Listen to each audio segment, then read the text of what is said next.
आपको जोड़ों में दर्द, गठिया, पैरों में या घुटनों में सूजन, एक एक जोड़ की समस्या, कमर दर्द इत्यादि के निदान के लिए, इत्यादि की से पीड़ित रोगियों को लाभ प्रदान करने के लिए योग की क्रियाओं को समझा रहा हूँ, बता रहा हूँ।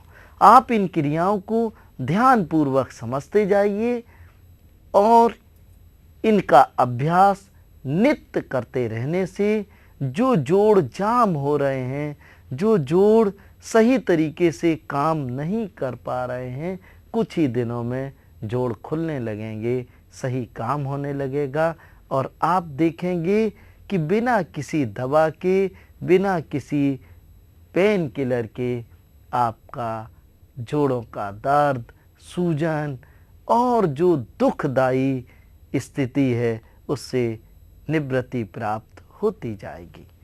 इन क्रियाओं को 6 महीने तो कम से कम करें और ये ध्यान रखें कि लाभ मिलने में 1 महीने का वक्त लग जाता है। ऐसा ना विचार करें कि 3 दिन किया, बोले अभी हमारा पेन किलर नहीं छूट पाया।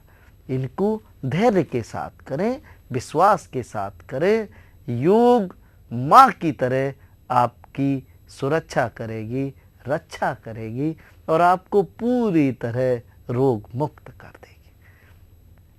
अब इसमें कौन कौन सी क्रियाएं करनी है जरा ध्यान से समझिएगा।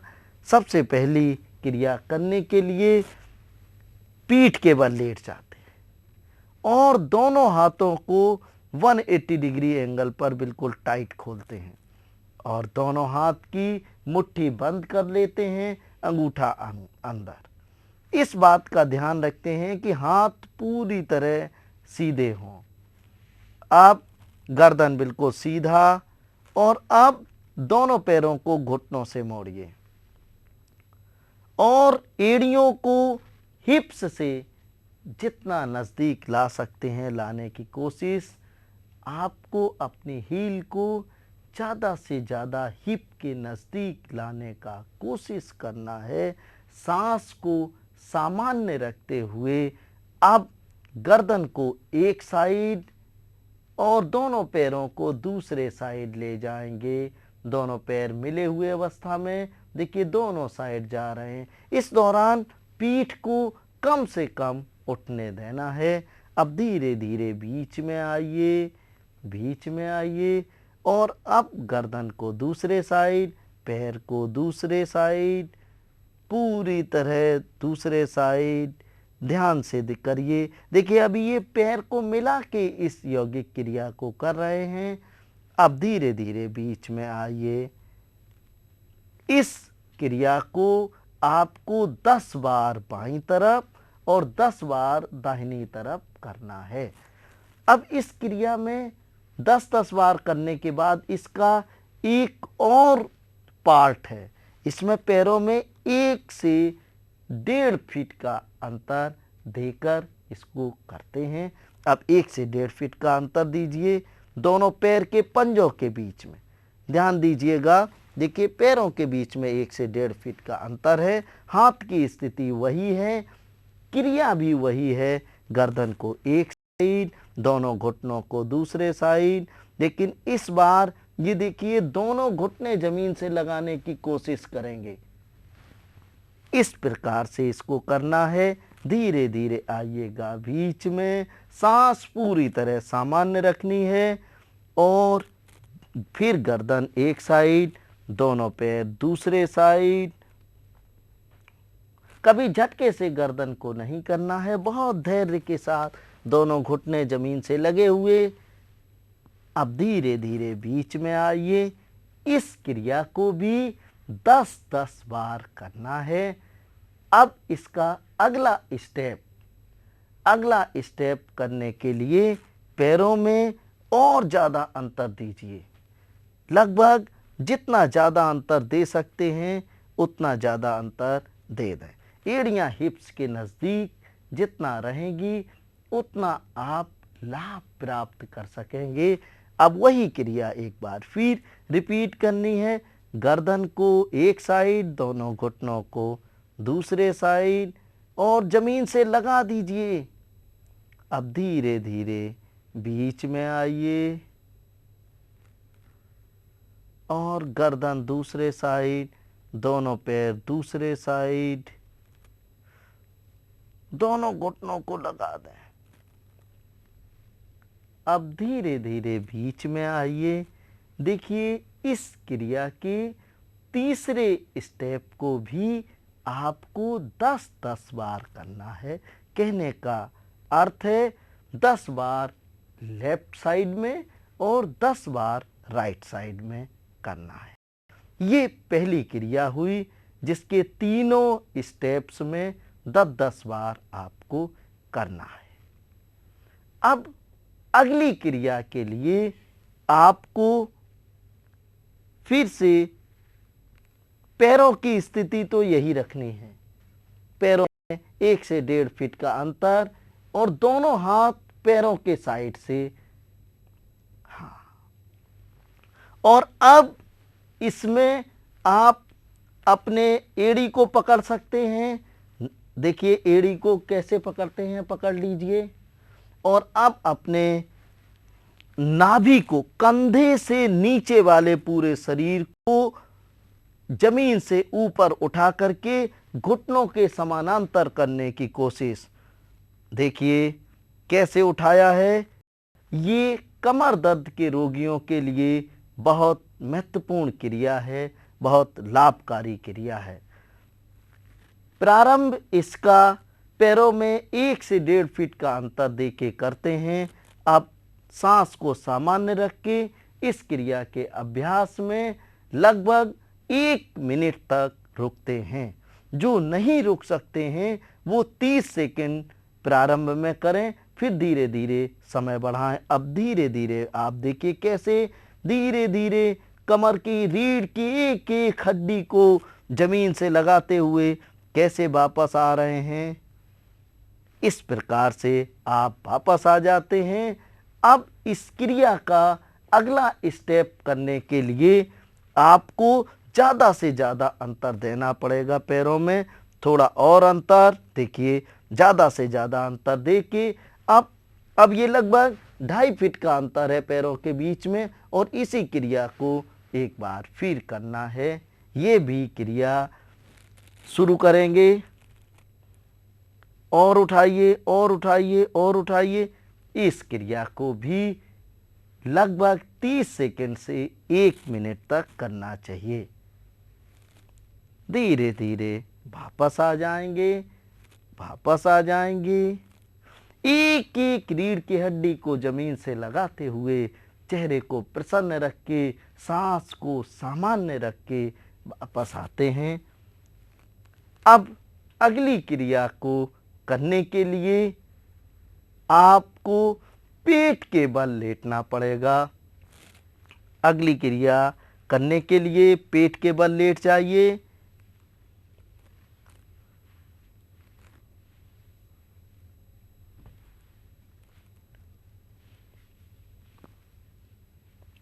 देखिए, विश्राम की अवस्था में लेटे हैं, दोनों पैर मिले हुए, पंजे फ्लैट, और अब दोनों हाथ कोहनी से मोड़ के कंधे की साइड में रखते हैं। ये बात ध्यान में रखिएगा। देखिए, दोनों हाथ कंधे के साइड में रखे हैं और ये कोहनी आसमान की तरफ। अब धीरे धीरे कमर से ऊपर वाले हिस्से को उठा देते हैं, गर्दन मोड़ देते हैं पीछे की तरफ, पूरी तरह जितना उठा सकते हैं। इस दौरान ये ध्यान रखिएगा पैर मिले हुए हों, गर्दन मोड़ देते हैं, और इस स्थिति में भी 1 मिनट तक रोक के रखते हैं। प्रारंभ में संभव है कि आप ज़्यादा देर तक न रुक पाएँ, लेकिन धीरे धीरे अभ्यास के बाद आप इस आसन में 1 से 2 मिनट तक बहुत सहजता से, बहुत आसानी से रुक सकेंगे। आप धीरे धीरे देखिए कैसे एक एक धीरे धीरे किस प्रकार से वापस आते हैं। धीरे धीरे आइएगा वापस।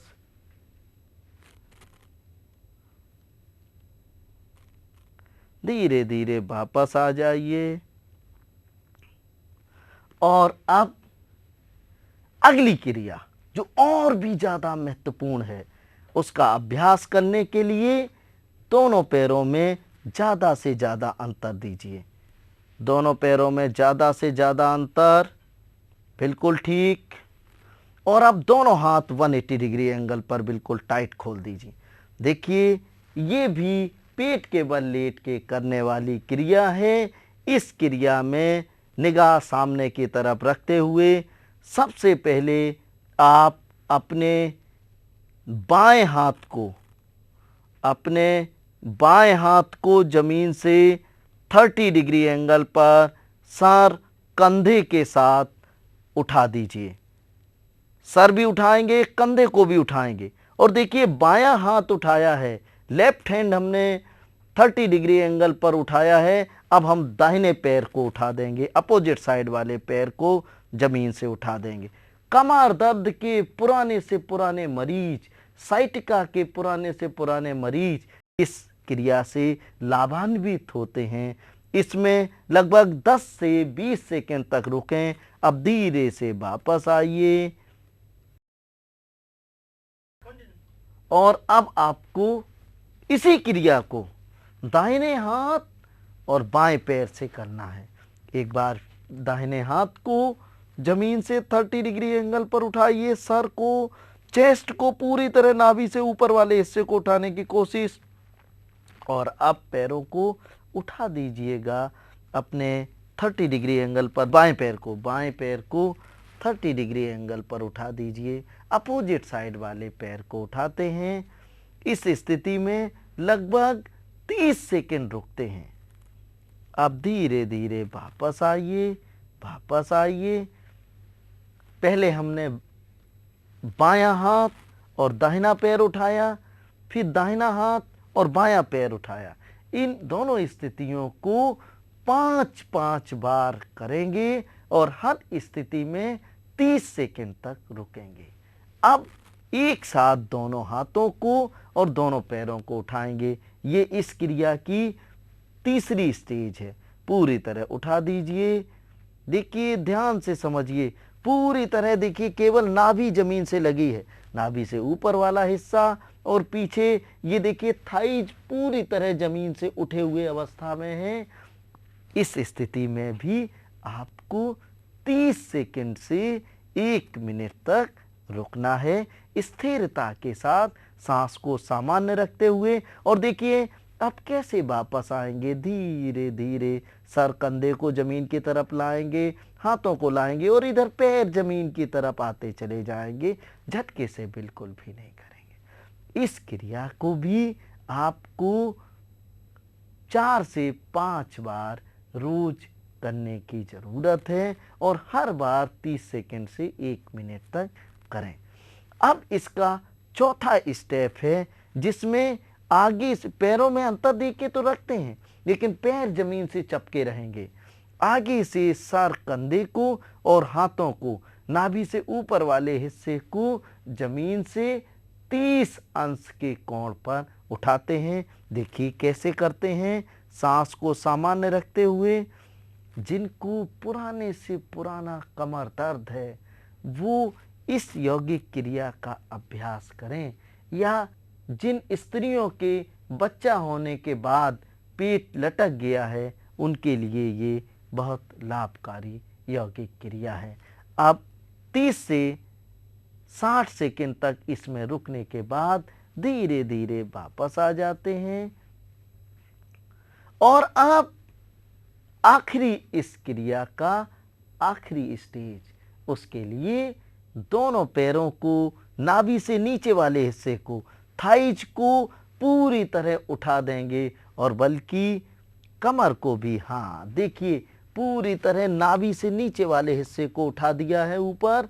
और इस स्थिति में आपको 30 सेकंड तक रुकना है। और इस क्रिया की ये पांचों अवस्थाओं में आपको 4 से 5 बार अभ्यास करना है और एक एक अवस्था की एक एक स्टेप पर 30 से 60 सेकेंड रुकना है। आ जाइएगा वापस, देखिए धीरे धीरे वापस आ गए, धीरे धीरे वापस आ गए। अब अगली और अंतिम क्रिया करने के लिए उठकर बैठ जाएंगे। अब जिनको सर्वाइकल प्रॉब्लम है, गर्दन में तकलीफ है, हाथ या कंधे में दर्द है, उंगलियां कांपती हैं, हाथ में कंपन होता है, ऐसे रोगियों के लिए ये क्रियाएं किसी अमृत के समान लाभकारी, लाभ देने वाली हैं। देखिए, वज्रासन में बैठ जाते हैं, चेहरा बिल्कुल सामान्य रखते हैं और अब इस क्रिया का पहली क्रिया है हमारी गर्दन के लिए व्यायाम। गर्दन को देखिए, गर्दन को धीरे धीरे धीरे धीरे वज्रासन में बैठ करके एक साइड में ले जाएंगे। ध्यान दीजिएगा किस प्रकार से देखिए ले जा रहे हैं। चेहरा सामान्य रखते हुए गर्दन को एक साइड में ले जाएंगे। ध्यान रखिएगा, देखिए कंधा बिल्कुल स्थिर है। इस क्रिया की सबसे बड़ी सावधानी ये है कि कंधा स्थिर हो और आपका शरीर बिल्कुल सीधा हो। और इस स्थिति में लगभग 5 से 10 सेकंड रुकने के बाद धीरे धीरे दूसरे साइड जाते हैं। इसमें बीच में नहीं रुकते हैं। देखिए किस प्रकार से दूसरे साइड चले जाते हैं। चेहरा बिल्कुल कोमलता के साथ मुस्कुराता हुआ और कंधे के पीछे देखने की कोशिश। धीरे धीरे अब बीच में आइए। इस क्रिया में गर्दन को एक साइड, दूसरी साइड, एक साइड, फिर दूसरी साइड, ऐसा 10-10 बार करेंगे। कम से कम 10-10 बार इसका अभ्यास करना है।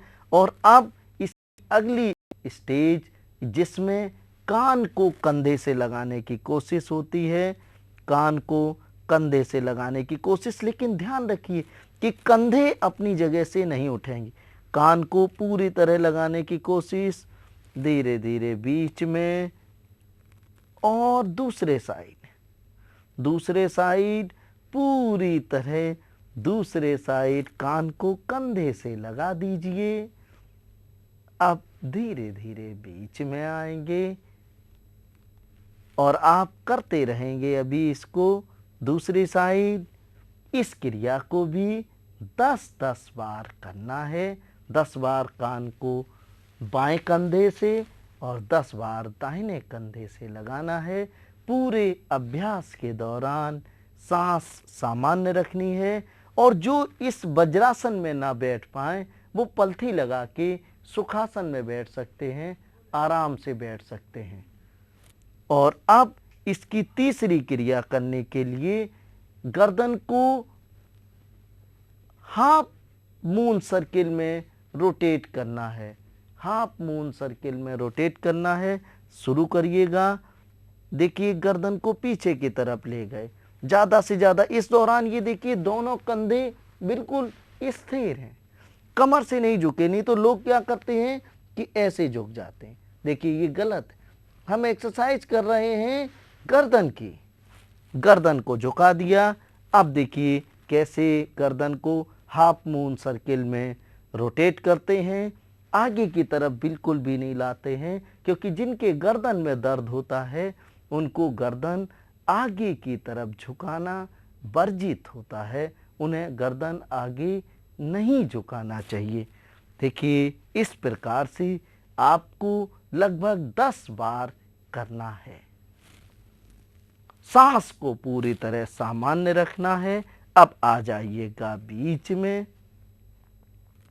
और अगली क्रिया बहुत ही सरल, बहुत ही लाभकारी है। उसके अभ्यास के लिए दोनों हाथ कंधे के सामने लाइए। दोनों हाथ कंधे के सामने और पूरी तरह हाथ को टाइट करिए, बिल्कुल टाइट कर दीजिए।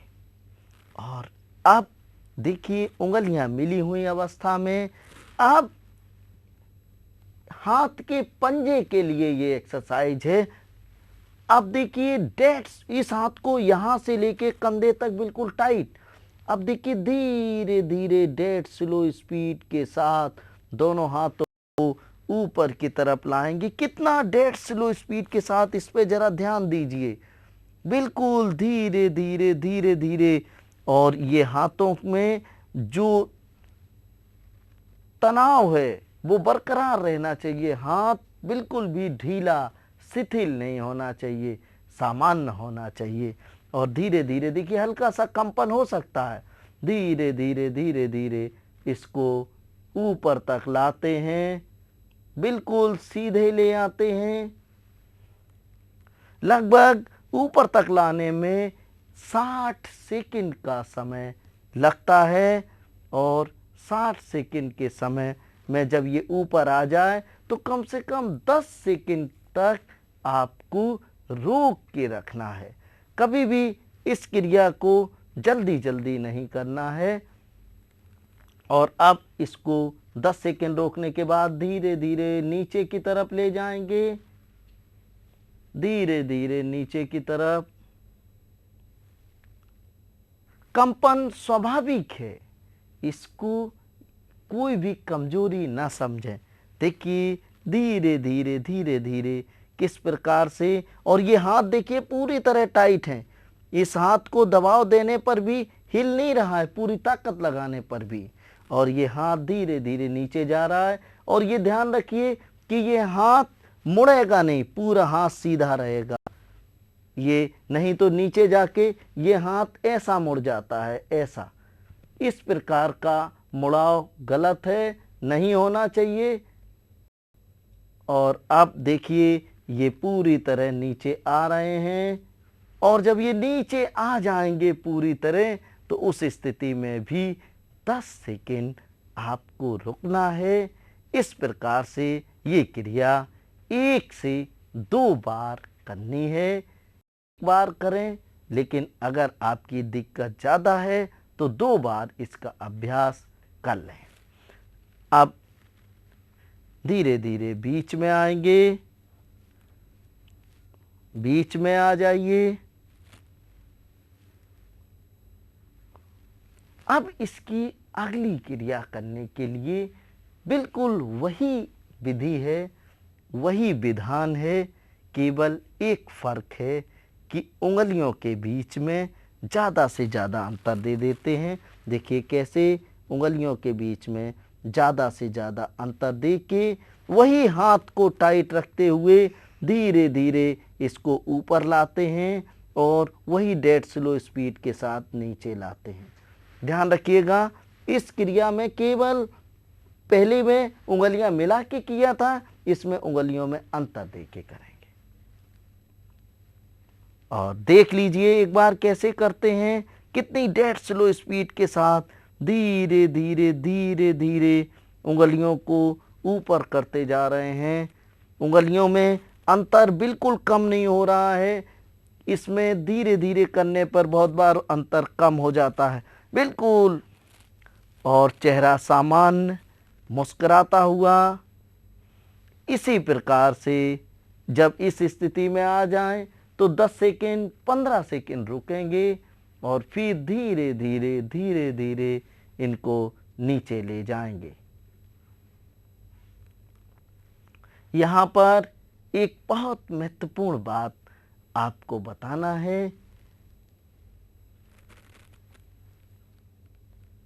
वह बात ये है कि हाथ को कभी भी जरा हमारी तरफ देखिएगा, जरा हमारे हाथों की तरफ देख लीजिए कि कभी भी इस क्रिया को ऐसे मत करिए, ऐसे मत करिए। ये मूल्यहीन है, इसका कोई लाभ आपको नहीं मिलेगा, या ऐसे ऐसे करते हैं ये बेकार है, ठीक है। और अब इसी प्रक्रिया की अगली अवस्था में हम मुट्ठी की क्रिया करते हैं। मुट्ठी बंद करिए, अंगूठा अंदर, और देखिए उसी डेड स्लो स्पीड के साथ इस बात को ध्यान से समझ लीजिए कि इसकी 6 अवस्थाएं हैं। 6 अवस्थाएं मुट्ठी की बंद करने के बाद की हैं, इसमें वही है कि डेड स्लो। हमारी बात को ध्यान से समझिए ताकि आप अच्छी तरीके से इसका अभ्यास कर सकें। मुट्ठी पूरी तरह, हाथ बिल्कुल टाइट है, मुट्ठी बंद, अंगूठा अंदर है। और अब वही क्रिया जो इसके पहले की क्रियाओं में रिपीट की थी कि धीरे धीरे मुट्ठियों को ऊपर की तरफ ले गए, धीरे धीरे ऊपर की तरफ और ऊपर और ऊपर। बहुत अच्छा।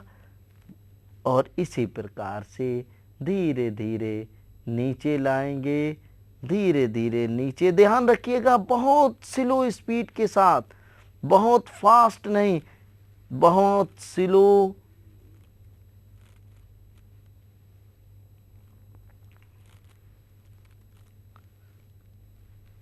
इसी प्रकार से नीचे ले जाएंगे, पूरी तरह नीचे ले जाइए। और अब इसकी अगली अवस्था में करने के लिए नीचे जब ले जाते हैं तो ध्यान रखिएगा नीचे ज़्यादा से ज़्यादा ऐसे करने की कोशिश करके दिखाइए। नीचे एक बार पूरी तरह। और अब आइएगा बीच में, बीच में आ जाइए। और अब देखिए इसकी अगली अवस्था, हाथ को टाइट करके रखिए, ऐसे ही रोक के रखेंगे। अब मुट्ठियों की अगली और जो क्रियाएं हैं वो भी ऐसे ही डेड स्लो स्पीड के साथ करनी है। अगली क्रिया में हाथ को साइड में मुट्ठी को ले जाना, साइड में। ये ध्यान रखिएगा कि साइड में जब मुट्ठी को ले जाते हैं तो ये हाथ खुल जाते हैं, ऐसा ना खुले, हाथ